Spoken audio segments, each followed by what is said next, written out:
rates Indian sovereign rating at BBB+. External sector, the forex reserves have more than doubled, more than compared to 11 years ago, from 341 billion to 701 billion. While much of it is due to lately the increase in gold valuations, definitely there is an increased accretion of foreign exchange currencies as well. Therefore, the import cover has picked up to nearly a year from 8.9 months in FY15. The current account balance is very well behaved, from 1.3% of GDP to now to about 0.8% in the first half of the current financial year. And external debt, which was 23.8%, is now down to 19.2%. So the external sector doesn't flash any warning signals as far as the macro picture is concerned. And if you look at the financial sector, we basically had the second decade of the millennium was marked by balance sheet troubles and repair. That is now showing up, the repair process is now well done, and the gross non-performing asset ratio is 2.2%. The net non-performing asset ratio is down from 6% in 2017-18 down to just 0.5%. But more importantly, the flow of resources to the non-government or the commercial sector, including households and businesses, and not just the credit market, but including the equity market, non-banking finance, etc. The annual growth rate in the last 5 years has been 29%. There is ample resource availability in the system for economic activity and investment spending. In the current financial year, the growth rate is 45% in the first 9 months compared to last year's 9 months. So overall, the resource availability augurs very well, and the resource mobilization as well for continued growth in investment spending and capital formation in the economy, and this is for the commercial sector, not government. Employment conditions have improved from the year when PLFS, the Periodic Labour Force Survey, was launched. 6% was the unemployment rate down to 3.2% in 23-24. The PLFS used to follow a July to June cycle, and that is now becoming a calendar year-based cycle. Therefore, the data for 2025 will be released sometime in March. That is why we are showing you 23-24 data. Female labour force participation rate is up nearly 18 percentage points, and the unemployment rate in the first 9 months of the year has been steadily declining from 5.4 down to 4.9% in the last quarter. Now, in terms of other inclusive growth parameters, apart from the macro indicators, in rural development, 81% of rural households now have access to tap water. 2.9 crore houses have been constructed and 2.76 crore property cards issued under Swamitva. When it comes to healthcare, 14.3 crore beneficiaries registered on the UWIN portal, 42.8 crore Ayushman Bharat cards issued, 1.8 plus lakh Ayushman Arogya Mandirs operational. And we include online gaming in this because it matters for mental health. So the banning of online gaming does matter for mental health and also for your wallet's health.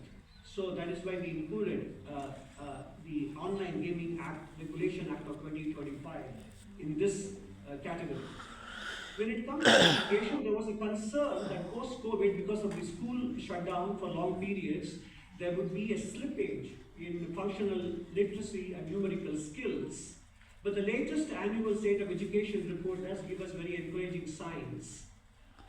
Reading skills in grade 3 up to grade 2 level has picked up by about 3 percentage points compared to what they were a decade ago, And when it comes to numerical skills, the improvement is even more heartwarming, going from 25% to 33.7%. It is not to say that therefore nothing remains to be done. In fact, much remains to be done, but the direction of progress is quite reassuring.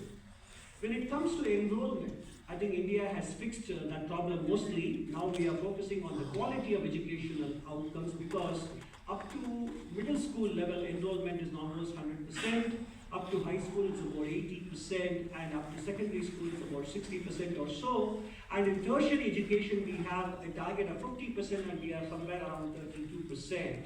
So, compared to where we were at the turn of the millennium in terms of enrollment, whether it is in school education or higher education, we have witnessed significant progress, so we can now focus more on educational outcomes. The number of educational institutions, whether it is universities, colleges, or medical seats, etc., all of them have expanded. So more details can be found in those chapters 11 to 13. Now, macro fundamentals, inclusive parameters are also backed up by digital and in terms of project execution. If you look at the project approvals by the PPP Appraisal Committee, which was barely less than 9,000 crores in FY23, now it's more than 1 lakh crores, and that too up to November only. The number of operational high-speed corridors in terms of length of kilometers in highways, just 550 kilometers, improved to 5,360 kilometers, and that too only up to December. The commissioning of railway networks from 1,500 to more than doubling to 3,100 plus. Port infrastructure having gone up in terms of cargo handle and the capacity of ports in terms of tonnage. The numbers speak for themselves. What is interesting to me when I was putting the survey together was the one on the bottom right. The growth of inland water transport as a very viable means of transporting people and goods. The growth rate of fleet handle or goods handle by inland water transportation went from 18 million metric tons to 146 in the last 11 years, recording a compounded annual growth rate of 21%, and that's very impressive. So we are now tapping all sources of transportation mode to power economic activity in the country. Digital connectivity. India has a very steep decline in data costs compared to any other country in the world. Perhaps we are the cheapest, and of course I would consider it a mixed blessing in different ways, and you will see later why it's a mixed blessing.